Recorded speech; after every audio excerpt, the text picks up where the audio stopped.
পূর্ব মেদিনীপুর জেলা প্রশাসনের আদেশে নন্দকুমার থানা ও ট্রাফিকের সৌজন্যে রাস্তার দুই ধার থেকে ইমারতি দ্রব্য সরিয়ে নেওয়ার বাইক প্রচার।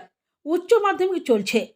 হলদিয়া মেচেদা জাতীয় সড়কের ধারে যে সমস্ত ইমারতি দ্রব্য রয়েছে, নন্দকুমার থানার ট্রাফিকের পক্ষ থেকে সেই সমস্ত ইমারতি দ্রব্য সরিয়ে নেওয়ার জন্য ঘোষণা করা হলো।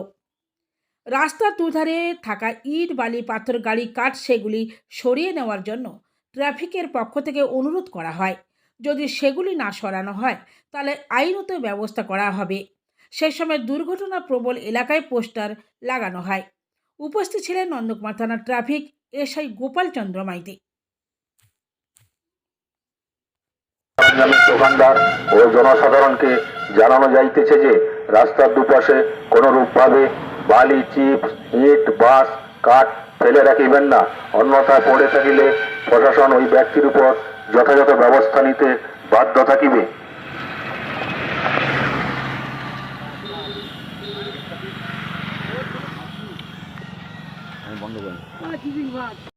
একটি বিশেষ ঘোষণা। পূর্ব মেদিনীপুর জেলা প্রশাসনের আদেশ অনুসারে নন্দকুমার থানা এবং নন্দকুমার ট্রাফিক পুলিশের পক্ষ থেকে সমস্ত ইমারতি সরঞ্জামের দোকানদার ও জনসাধারণকে জানানো যাইতেছে যে রাস্তার দুপাশে কেহ ইট, বালি, টনচিপ, কাঠ, মাছ ফেলে রাখিবেন না, অন্যথায় পড়ে থাকিলে প্রশাসন ওই ব্যক্তির উপর যথাযথ ব্যবস্থা নিতে বাধ্য থাকিবে।